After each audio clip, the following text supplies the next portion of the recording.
Tengan muy buen día, doctores. El día de ahora vamos a desarrollar el laboratorio número 3 de la materia de farmacología, que son fármacos usados en el aparato respiratorio. Vamos a comenzar con la discusión de asma bronquial y EPOC. Nos dice que el objetivo número 1, vamos a explicar brevemente la fisiopatología del asma bronquial y el EPOC. Comenzando con el asma, nos dice de que el asma es una enfermedad inflamatoria crónica de las vías respiratorias en cuya patogenia intervienen diversas células y mediadoras de la inflamación condicionadas en parte por factores genéticos y que cursa con hiperrespuestas bronquiales y una obstrucción variable del flujo aéreo total, es el cual puede ser ya total o parcial y van a ser reversibles, ya sea por alguna acción medicamentosa o pueden ser espontáneas. Hablando un poco sobre lo que es su fisiopatología, nos dice de que el asma se produce por medio de un estímulo, el cual puede ser un alérgeno, alguna infección viral, medicamentos, alguna clase de actividad física, la cual esto lo que va a hacer es que nos va a activar a las células, principalmente a los mastocitos, aunque también va a haber presencia de eosinófilos y linfocitos T.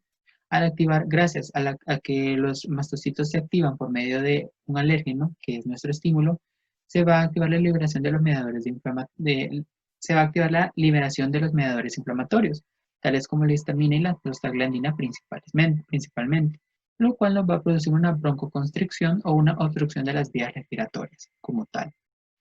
Ahora continuando, vamos a hablar sobre la fisiopatología del EPOC, en la cual nos dice de que el EPOC, o también conocida como la enfermedad pulmonar obstructiva crónica, implica la inflamación del tracto respiratorio con un patrón diferente al del asma, ya que esta involucra o hay un predominio principal de los neutrófilos, macrófagos, linfocitos T citotóxicos.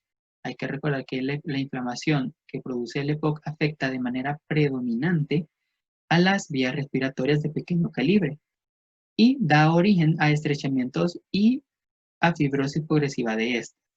Hay que recordar que también nos puede producir una destrucción del parénquima pulmonar con destrucción de las paredes alveolares. Estos cambios patológicos causan obstrucciones de las vías respiratorias durante la respiración, lo que provoca atrapamiento del aire e hiperinflación, principalmente. Y esto normalmente ocurre cuando hay alguna clase de esfuerzo o ejercicio, principalmente.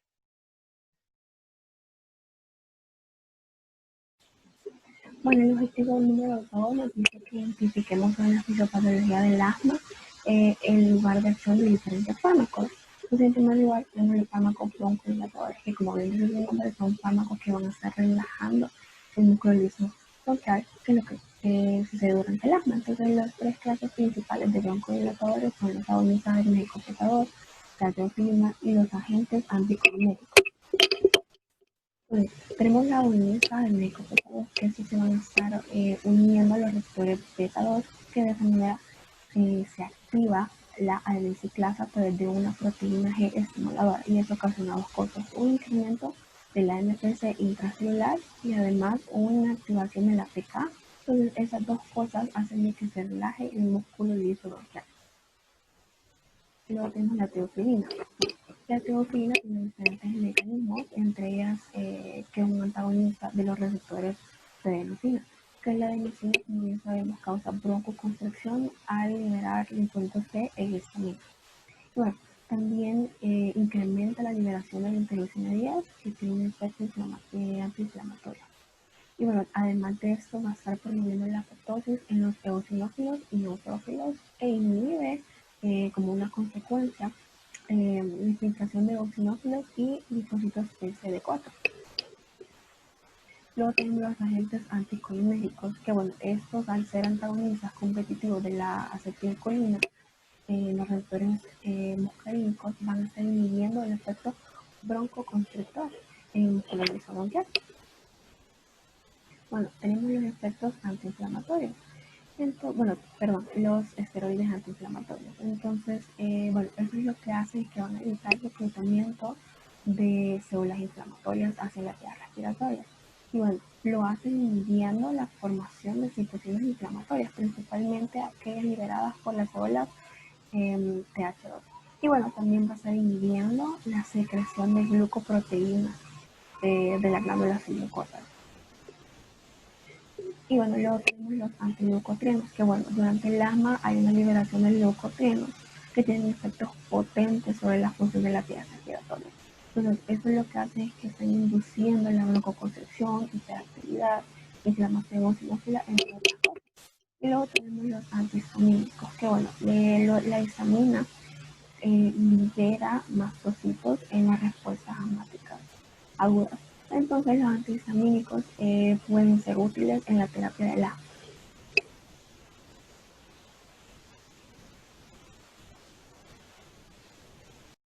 Bueno, objetivo 3. Clasifica los diferentes grupos de medicamentos según su mecanismo, lugar de acción y su vida media. Primero tenemos a los broncodilatadores.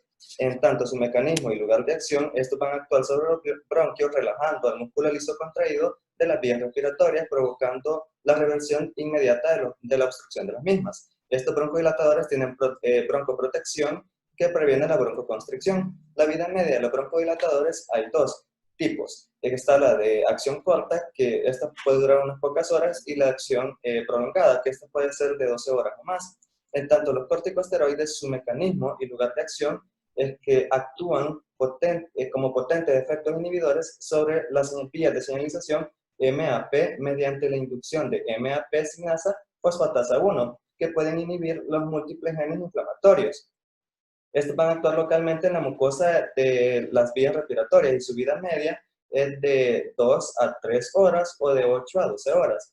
En tanto, a los inhibidores de la fosfodiesterasa, estos, su mecanismo en lugar de acción, relajan al músculo liso y van a inhibir las células inflamatorias a través del aumento del CAMP celular, que van a actuar sobre las variantes del empalme de P, D, E4A, 4B y 4D en el rango molar, y su vida media es de 15 horas. Y por último tenemos a los antagonistas de los mediadores. Aquí van a estar los antihistamínicos y los antileucotrienos. Su mecanismo y lugar de acción es que van a actuar en las vías respiratorias como inhibidores específicos de los receptores H1 y cis-LT1, produciendo una broncoconstricción y secreción de la mucosa y la permeabilidad vascular, y su vida media es de 7 a 12 horas.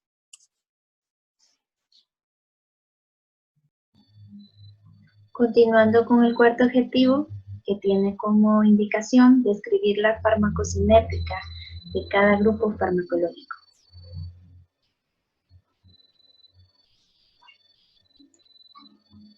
Tenemos como grupo farmacológico número 1 los broncodilatadores, que estos a su vez se dividen en 3. Vamos a iniciar con los agonistas adrenérgicos beta 2. Tenemos que su vía de absorción se absorben del lumen de las vías aéreas y tienen efectos directos sobre las células blancas de las vías respiratorias.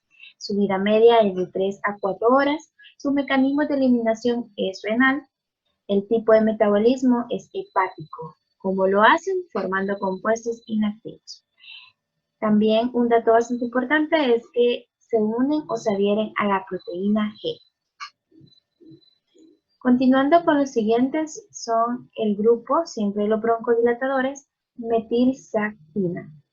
Vía de absorción, los fármacos también de este tipo también se absorben del lumen de las vías aéreas y tienen efectos directos sobre las células blancas de las vías respiratorias. Vida media en este anda rondando entre 4 horas. Su mecanismo de eliminación, que siempre vía renal, es secretado por la orina. Tipo de metabolismo, se metaboliza en el hígado, principalmente en el citocromo P 1 a 2. En el siguiente son agentes anticolinérgicos. Tenemos que su vía de absorción, al igual que los otros dos mencionados anteriormente, son por el lumen de las vías aéreas y tienen efectos directos sobre las células en blanco a realizar su función.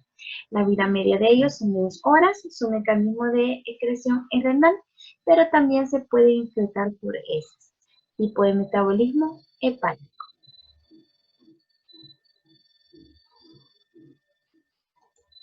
Vamos a continuar con la segunda familia, que son los corticosteroides.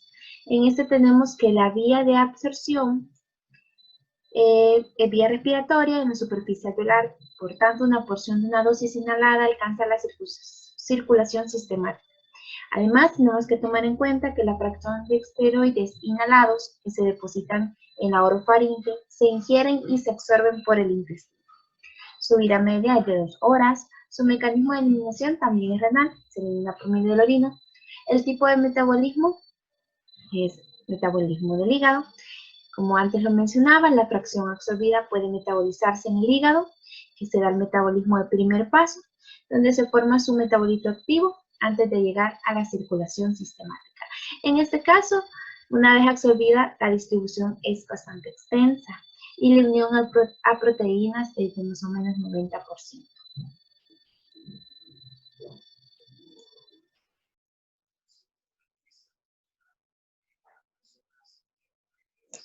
Como objetivo 5 tenemos explique la farmacodinamia.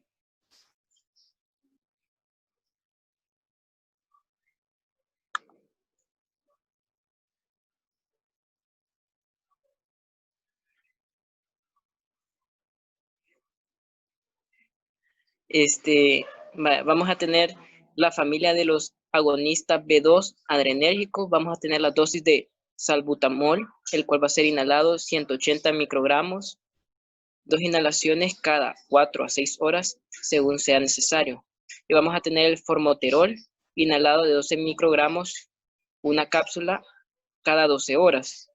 En sus efectos adversos vamos a tener temblor muscular, taquicardia, hipopotasemia e inquietud. En la familia de los anticolinérgicos vamos a tener el bromuro de ipatropio, inhalado, 2 inhalaciones, 17 microgramos, 3 a 4 veces por día. Y vamos a tener también el bromuro de tiotropio, el cual va a ser 2.5 microgramos vía inhalación oral,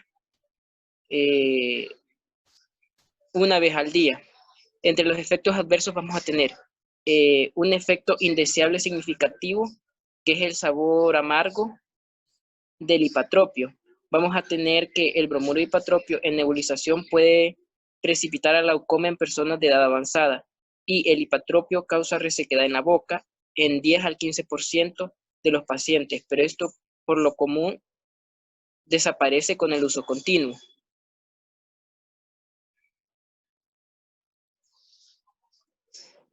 Vamos a tener las metilxantinas.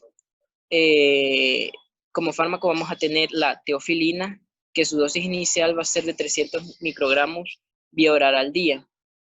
En sus efectos adversos vamos a tener náusea, vómitos, dolores de cabeza y malestar gástrico, diuresis, arritmia cardíaca y ataques de epilepsia. En los corticosteroides vamos a tener la budesonida, inhalado vía nebulizador JET, ya sea una vez al día o dividido en 2 dosis, máxima de 0.5 miligramos al día. Y vamos a tener también en los corticosteroides la prednisona, la cual va a ser vía oral de 40 a 80 miligramos una vez al día o dosis dividida entre 3 a 10 días para la exacerbación aguda.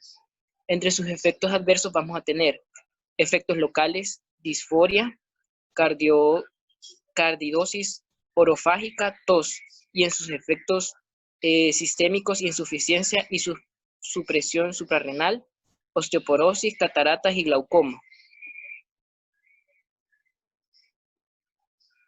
Bueno, siguiendo con la parte 2 de la discusión de antitusivos, mucolíticos, expectorantes y antihistamínicos. Primero tenemos el objetivo 1.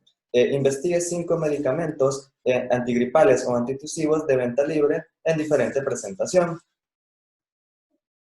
Bueno, primero tenemos al Virogrip. El Virogrip, este producto es especializado para la gripe, catarro, resfriado, congestión nasal, dolor de cabeza y cuerpo, fiebre y tos. De ahí tenemos el Sudagrip. El Sudagrip es un antigripal para estados severos de congestión nasal, tos con flema, fiebre y dolor de cabeza y cuerpo.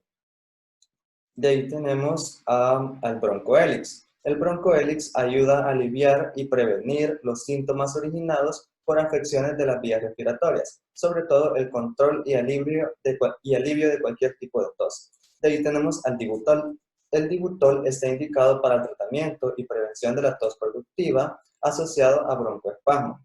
Y por último tenemos al Mucosolvan. El mucosolvan es un expectorante para el alivio eficaz y confiable de la tos con flema, ya que este ayuda a disolverla y eliminarla.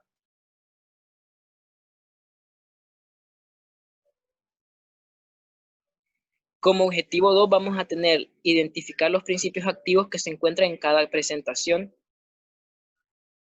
de los medicamentos vistos en el objetivo 1. Vamos a tener Virogrip jarabe, el cual está compuesto por clorfeniramina, maleato 0.67 miligramos, acetaminofén 150 miligramos, dextrometorfano, HBr 5 miligramos y fenilefrina de 2.5 miligramos. Vamos a tener Sudagrip jarabe, que va a estar compuesto por dextrometorán, bromohidrato 7.5, guayacolato de glicerido 50 miligramos, Broncohelix jarabe, Ederahelix 0.7 gramos, Dibutol, ambroxol clorhidrato 30 miligramos, salbutamol sulfato 2 miligramos y mucosolvan solución oral, clorhidrato de ambroxol a 0.300 gramos, Vehículus CBP 100 ml.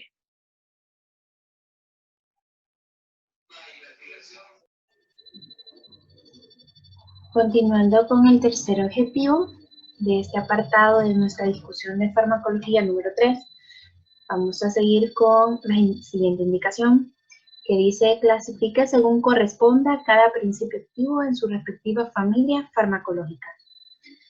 Anteriormente, en el objetivo número 2, hablábamos de ciertos fármacos y ahora los hemos clasificado según su familia, por sus propiedades activas, es decir, por sus componentes farmacológicos. Entonces teníamos que los ejemplos que habíamos seleccionado era Sudagrip jarabe, Virogrip jarabe, Dibutol, Broncohelix jarabe y mucosolvan solución oral. Teníamos nuestras 4 familias, que son antitusivos, mucolíticos, expectorantes y antihistamínicos. Como podemos ver acá, el Sudagrip se ubica tanto en antitusivos como, solamente y en mucolíticos. El Virogrip se ubica en antitusivos y antihistamínicos. Y nuestros 3 expectorantes, los que son mucosolvan, Dibutol y Broncohelix jarabe.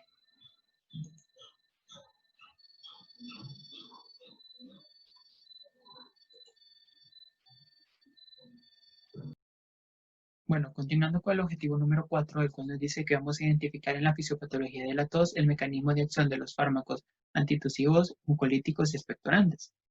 Nos dice de que vamos a comenzar hablando sobre la fisiopatología de la tos, el cual nos dice que la tos es un acto reflejo con función protectora tendente a evitar el bloqueo mecánico de las vías respiratorias, el cual nos dice que este es un reflejo, el reflejo de la tos genera altos flujos aspiratorios como una aspiración explosiva, por lo tanto, esto va a facilitar el aclaramiento de los patógenos que han sido inhalados o como alérgenos, como irritantes y también como materia articulada, como el humo, el polvo y contaminantes atmosféricos. Esto lo que va a hacer es que no protege a las vías respiratorias de lesiones de la mucosa. Nos dice que un reflejo toxígeno insuficiente favorece las infecciones pulmonares. Por consiguiente, la tos desempeña un papel integral en la intensa defensa del sistema inmune. Hay que recordar que el estímulo de la tos se inicia por estímulos irritantes de las fibras nerviosas sensoriales, con terminaciones sobre todo en la mucosa de la laringe, de la tráquea, en los bronquios, siendo estos estímulos aferentes transportados principalmente por el nervio neumogástrico o vago. Vamos a hablar sobre los antitusivos, que nos dice que los antitusivos se dividen según su mecanismo de acción en centrales, que estos actúan deprimiendo el centro vulvar del control del reflejo de la tos, y periféricos, que ejercen una acción analgésica o anestésica sobre las terminaciones nerviosas bronquiales donde inicia el reflejo de la tos. Bueno, continuando con los mucolíticos, sabemos de que los mucolíticos son aquellos fármacos que reducen la viscosidad de las secreciones bronquiales y ayudan a la eliminación de la misma. Vemos de que el mecanismo de acción de los mucolíticos nos dice de que tienen la capacidad de destruir las distintas estructuras quimiofísicas de las secreciones bronquiales anormales, consiguiendo una disminución de la viscosidad. Nos dice de que esto ocurre para que sea más fácil su eliminación. Nos dice que la fluidificación del moco reduce la retención de las secreciones y aumenta el aclaramiento mucosilar, disminuyendo con eso la frecuencia o intensidad de la tos.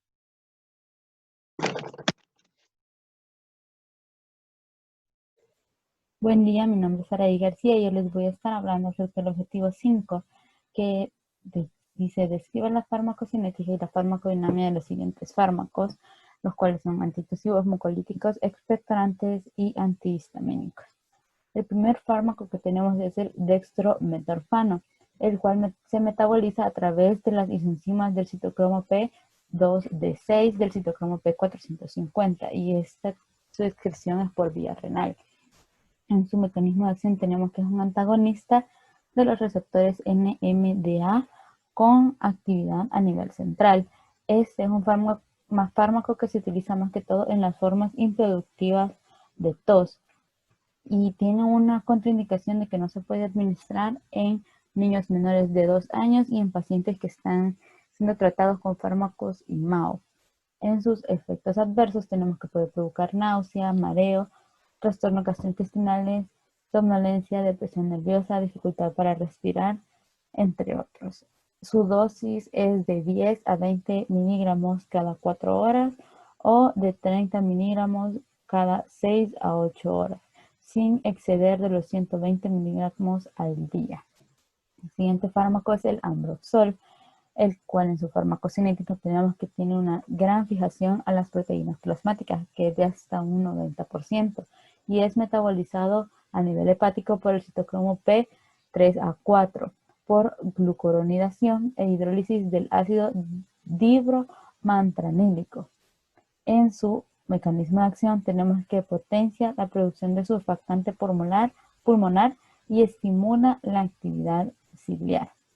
En sus indicaciones tenemos de que es utilizado para aliviar el dolor de garganta agudo en adultos y en adolescentes. En sus contraindicaciones está la hipersensibilidad y en sus efectos adversos tenemos los trastornos del gusto, además de la hipoestesia oral, faringia y las náuseas. Sus dosis las podemos encontrar de 15 a 30 miligramos al día en los niños de 2 a 5 años, en los niños de 5 a 12 años los tenemos de 30 a 45 miligramos al día y en los mayores de 12 años y en los adultos tenemos de 60 a 90 miligramos al día. El siguiente fármaco es la guaifenesina. En su farmacocinética tenemos que sufre ambos procesos de oxidación y desmetilación a nivel hepático y su Tmax es de aproximadamente 15 minutos. En su mecanismo de acción tenemos la estimulación de los receptores en la mucosa gástrica, incrementa la secreción de las glándulas del sistema gastrointestinal. Este es un fármaco que se utiliza para aliviar la congestión del pecho. Sin embargo, este fármaco no trata la causa inicial del síntoma, sino que solo es para aliviar el malestar que está teniendo. En sus contraindicaciones tenemos la hipersensibilidad. En sus efectos adversos tenemos las molestias gastrointestinales como las náuseas, vómitos. También tenemos reacciones de hipersensibilidad en el sistema inmunológico, que pueden representarse como prurito, urticaria o erupciones en la piel, además de trastornos gastrointestinales como la diarrea, el vómito, las náuseas, entre otros. En su dosis se puede encontrar de manera oral en cápsula o también se puede encontrar en su presentación en jarabe, que en los adultos y niños mayores de 10 años su dosis puede ser de 20 miligramos por mililitro y en los niños menores de 12 años es de 10 miligramos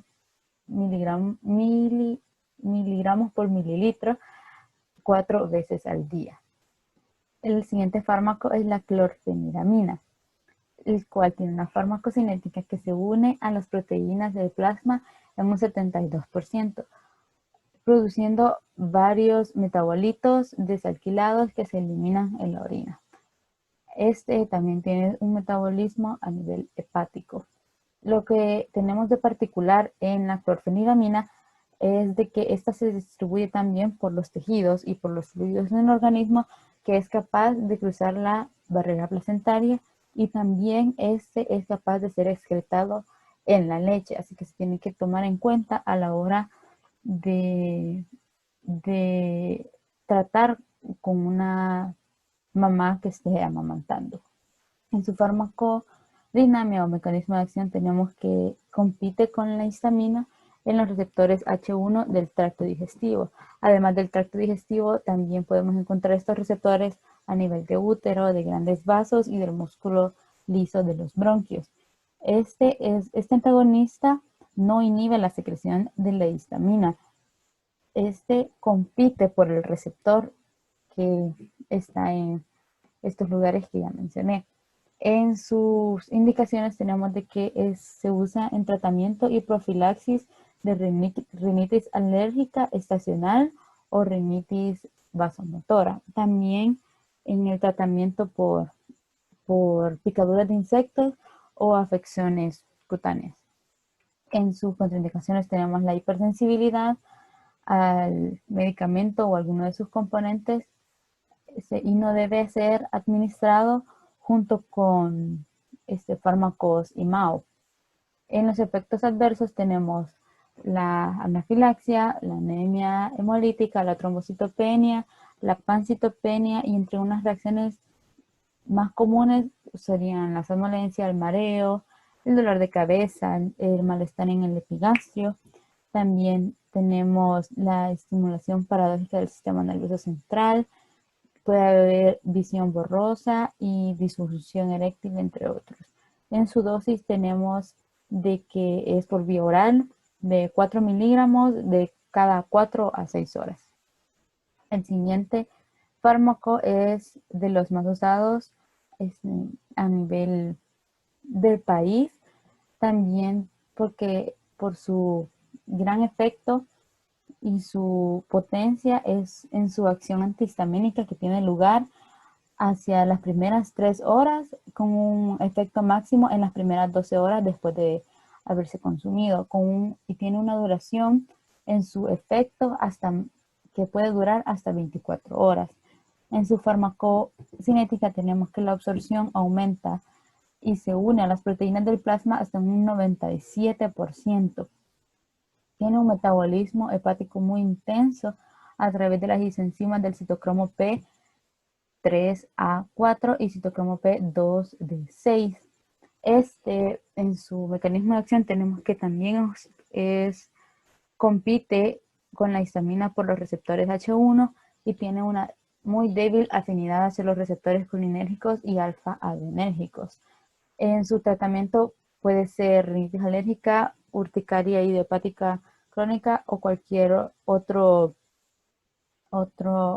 enfermedad alérgica, otra reacción alérgica. En sus contraindicaciones tenemos la hipersensibilidad a la loratadina. También en sus efectos adversos tenemos el broncoespasmo, puede causar mareos, trombocitopenia. En sus reacciones más comunes tenemos la somnolencia, la fatiga, el dolor abdominal, el dolor de cabeza, sequedad de las membranas mucosas, la diarrea, la faringitis, y en su dosis tenemos de que su dosis habitual es de 10 miligramos por vía oral una vez al día. El siguiente fármaco que tenemos es la pseudoefedrina, que esta viene en una presentación oral, y en su farmacocinética tenemos de que esta se metaboliza por desmetilación en el hígado de una manera incompleta e inferior al 1%, y se elimina por la orina casi completamente, un 55 a un 96%. En su farmacodinamia o su mecanismo de acción tenemos de que es agonista de los receptores alfa-1 adrenérgicos y en menor medida de los receptores beta. Da lugar a por esto de que es agonista de los receptores alfa-1 adrenérgicos, da lugar a una vasoconstricción de los vasos sanguíneos, incluidos los vasos de la mucosa nasal. Esto lo cual hace que se reduzca la hinchazón de la mucosa y produzca un efecto descongestionante. En sus indicaciones tenemos de que es para un alivio local y temporal de la congestión nasal asociada a la rinitis. En sus contraindicaciones tenemos la hipersensibilidad, también pacientes con hipertensión grave o enfermedad coronaria o arterial grave, también pacientes que han sido tratados con fármacos IMAO, y también tenemos de que en sus contraindicaciones está en el primer trimestre del embarazo. Los efectos adversos pueden ser trastornos cardíacos, la taquicardia, las palpitaciones, arritmias, además de los trastornos gastrointestinales, de náusea, vómito. También puede causar retención urinaria o dificultad al orinar. También puede causar reacciones alérgicas en la piel, entre otras. En su dosis tenemos de que en adolescentes mayores de 12 años y en adultos es de 30 a 60 miligramos cada 6 horas. O incluso puede darse de 120 miligramos cada 12 horas.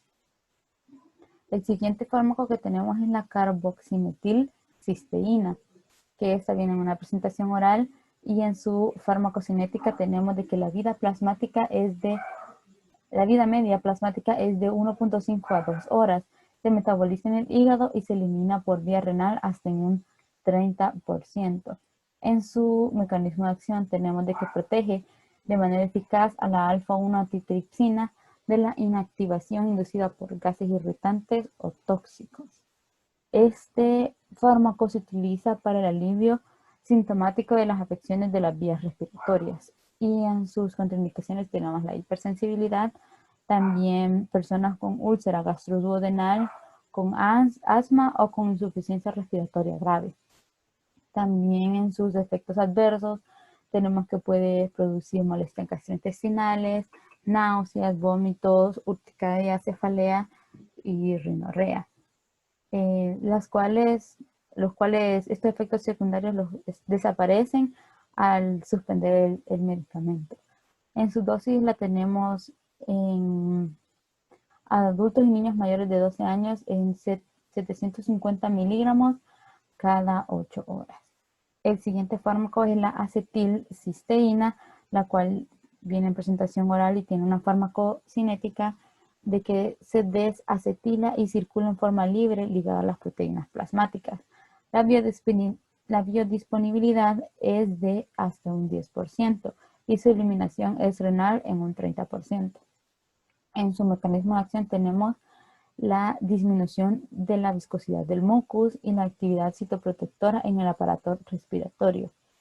Esta lo que hace es que los grupos sulfidro libres de la acetilcisteína reaccionan con los puentes disulfuros que existen en las secreciones bronquiales. Esto ocasiona la desagregación de las fibrillas mucoproteínas, lo que quiere decir de que produce una disminución en la viscosidad del moco que se ha creado.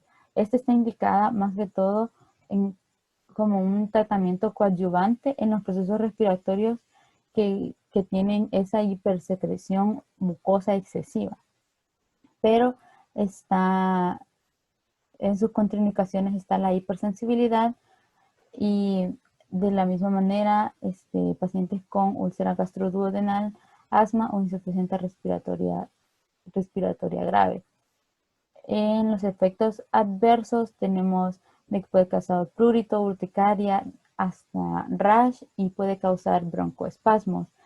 Puede causar cefaleas, dolor abdominal y los malestares gastrointestinales que hemos mencionado, como náuseas, vómitos, diarreas. En su dosis tenemos de que en adultos y en niños mayores de 7 años es recomendada una dosis de 600 miligramos por vía oral en una sola toma. O incluso se puede tomar 3 tomas, pero de 200 miligramos cada una.